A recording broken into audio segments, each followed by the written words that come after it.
For today's 1-minute video, I'm going to talk about one of my favorite parts of being on the road, and one that I get asked about a lot by people, and that's maps and navigation.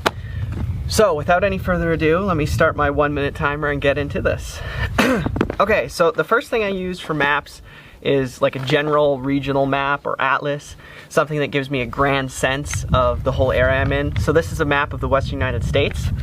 Beyond that, on the state level, I have these great atlases from Benchmark Maps.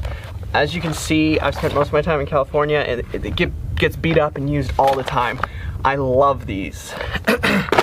Then as we get more specific, I'll use like the maps you get at parks and stuff that are kind of mediocre but not super helpful really. They do come in handy sometimes.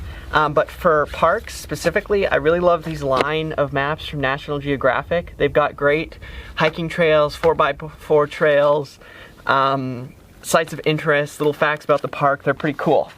Okay, then for finding cool places, I'll get guidebooks. So these are two that I just got for this area. I have a book by this guy already, and they're byways and 4x4 trails for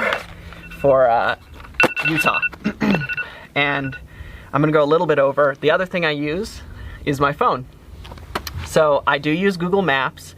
I'll use it usually if there's a big section of highway I have to do. It just makes sure that I don't miss anything. It's really easy. But more importantly, I use two map applications that allow you to download maps while you're online and then utilize them with your GPS on your phone while you are offline, so when you don't have service.